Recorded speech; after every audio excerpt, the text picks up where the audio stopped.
welcome to the 2013 CrossFit Games Central East Regional. I'm Chase Ingram here with Miranda Oldroyd, and we are at the Ohio Expo Center as we're kicking off the third and final heat of Event 6 on the final day of competition. The leaderboard is starting to take shape, but our top 10 teams are coming in. The race is for 5th. There's 3 teams that are going to go to California. We have 2 events today and 23 teams in the mix. So no lead is safe. We've seen this before. Our top teams in the last 2 days have actually had a bad workout to kick it off to drop them down. But I really liked when this event came out because it's the first time to actually really see not a team workout, but a teamwork workout. That's right. This event, more than any of the others, is going to require communication between teammates. The teammates are going to be working at the same time toward the same rep number and breaking it up however the team feels like is going to work best for their team. And that's the first time we've seen this in the competition this weekend.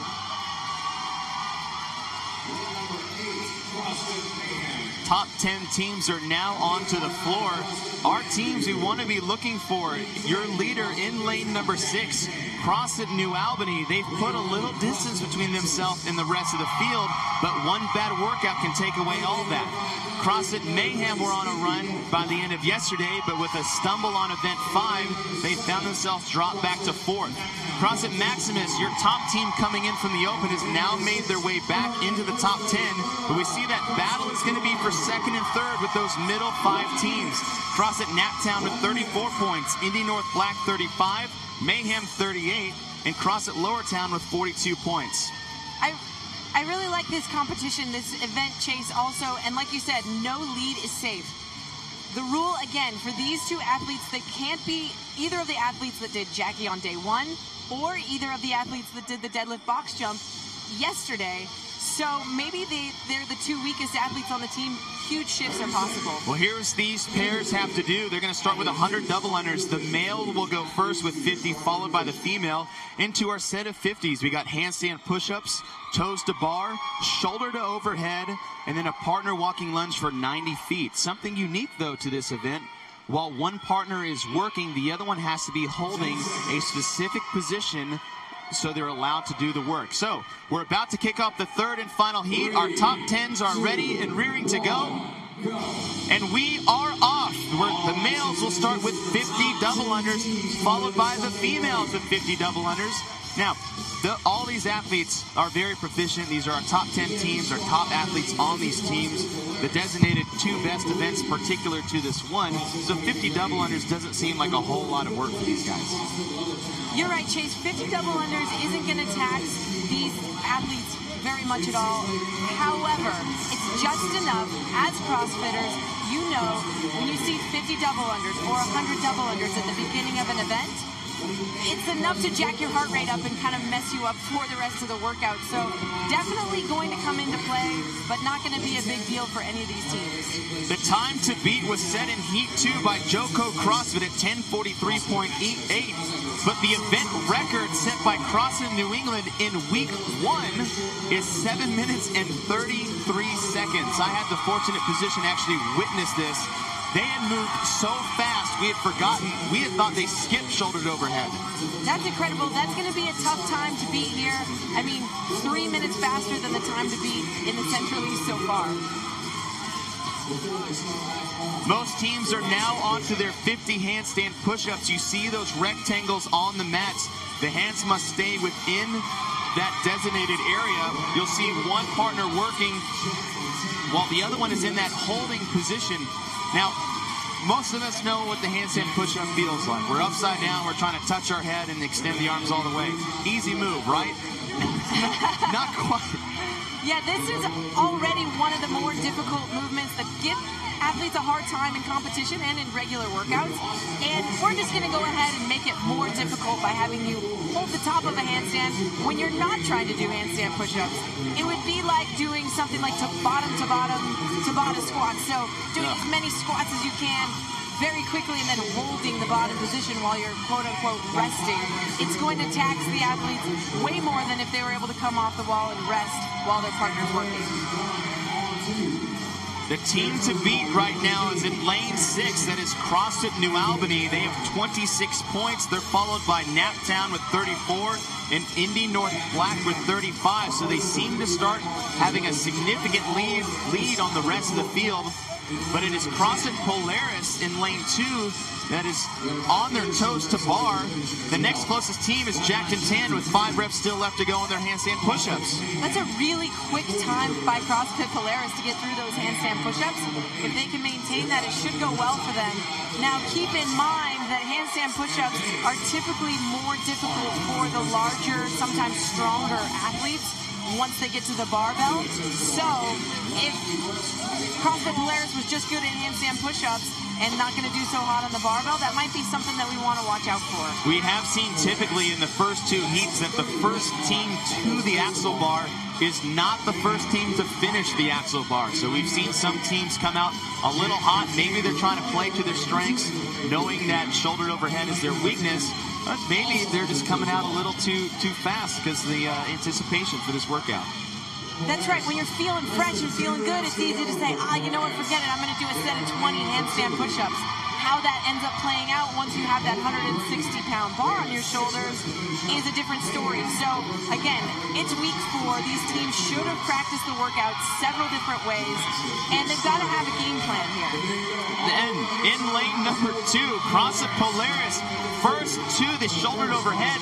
CrossFit Mayhem is sitting in 2nd place, but they have 20 reps left to go in their toes to bar.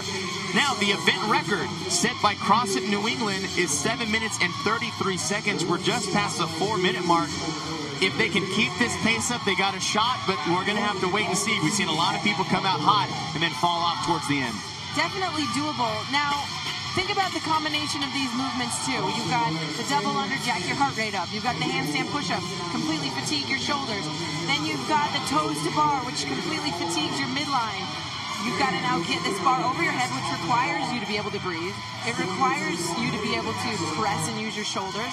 And you need a strong midline to get that bar overhead. So the 160 pounds gets a lot heavier for these athletes after what they've already done. And the bar and the weight, but let's talk about that bar specifically. Not your traditional barbell. It's a fatter, what we call the axle bar.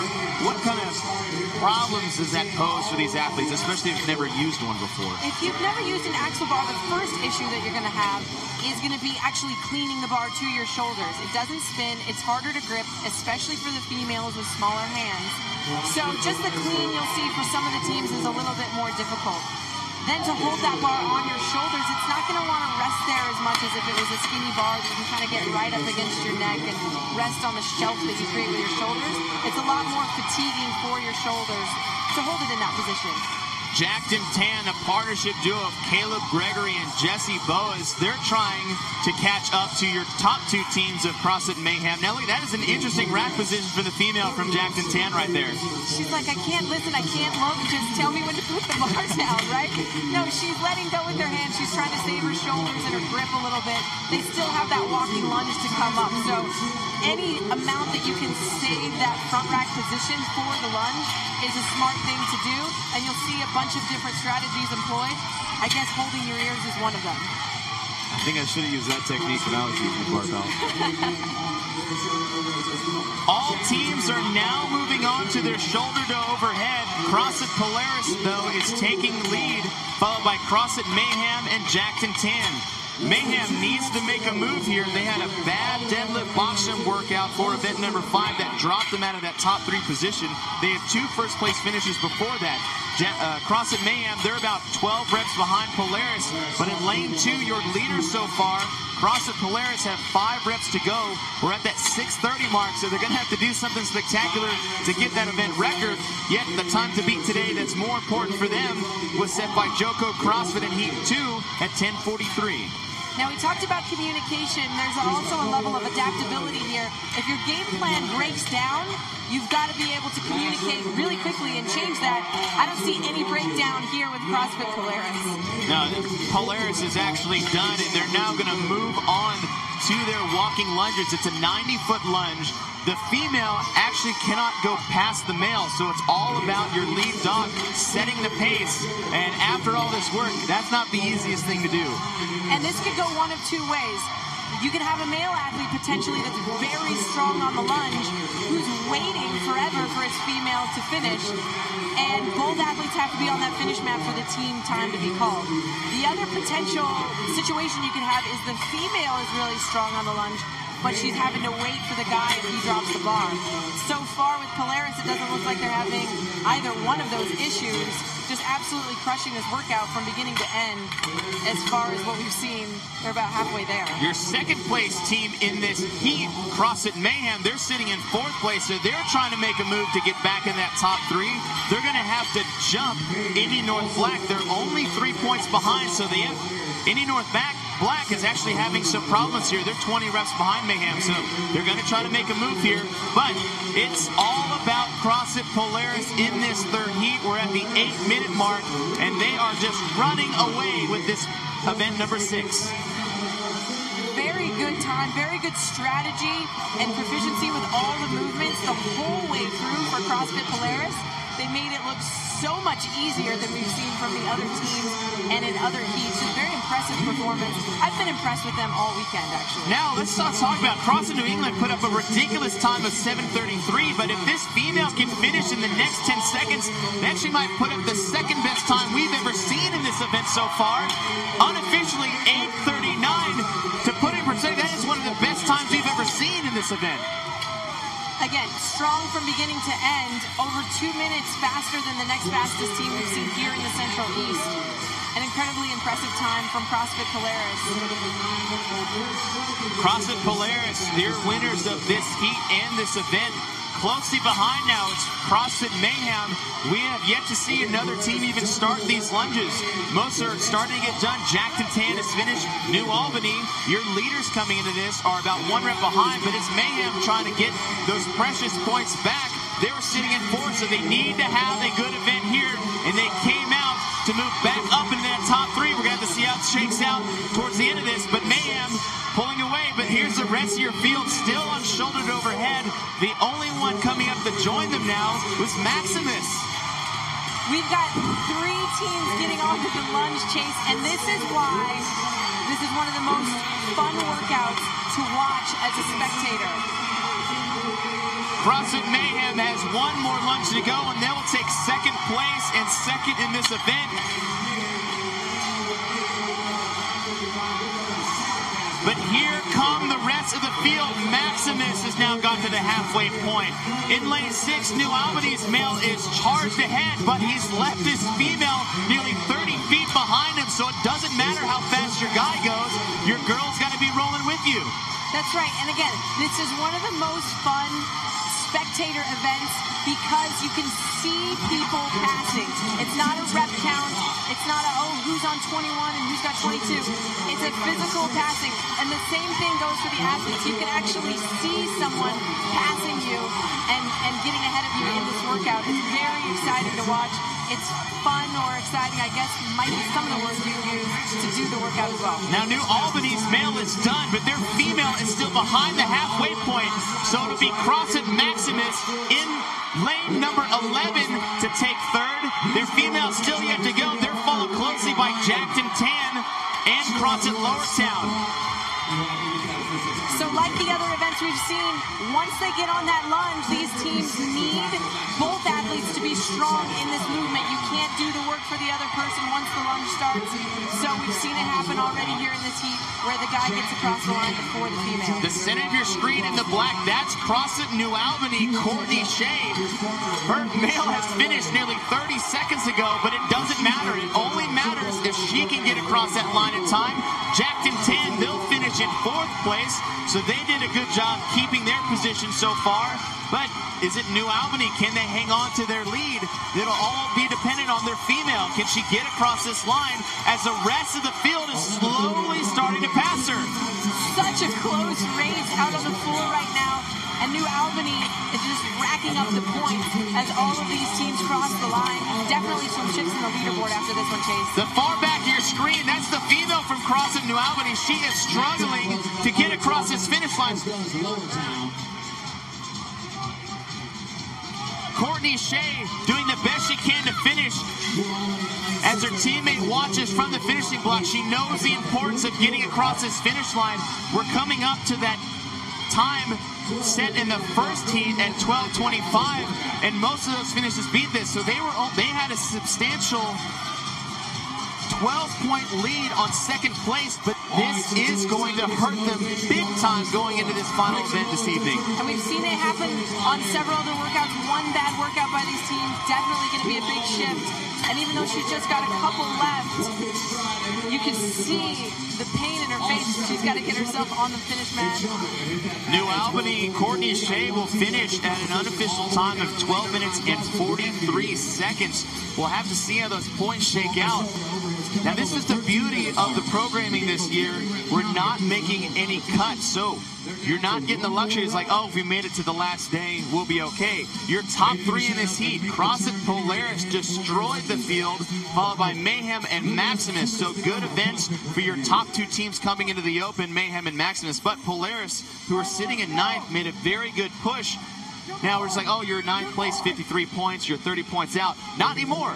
Right, New Albany just missed a lot of places right there, so it's gonna be interesting to see how the standings move out. Now we have one team left to go. That is CrossFit Grandview. They were sitting in 6th place right now. That's Brandon Coden and Jennifer Kalk. They have about a minute and 20 seconds to finish this event, so they have a chance to finish, but they're gonna drop out big time after this event. That's right. You mentioned no making cuts. In the past years in CrossFit competitions, when cuts have been made, you can only place so low if there's only 12 teams left to compete against.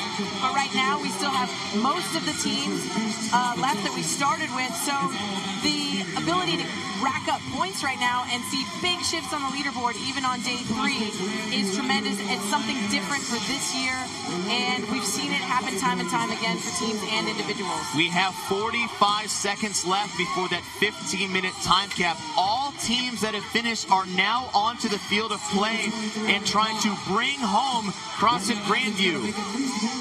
And it seems like, hey, you're halfway there, just pick it up and do it, right? But the physical strain these athletes have been through, and it's so mental too. It looks so much further away than it actually is. They're just fighting to get every last step that they can. CrossFit Grandview has 15 seconds to get across that finish line. All teams are out on the floor trying to bring them home. You have about 10 seconds left. They can't afford to put the bar down. It's all about heart and effort right here. Just look at what these athletes are putting into this. They just didn't have anything left to try to finish.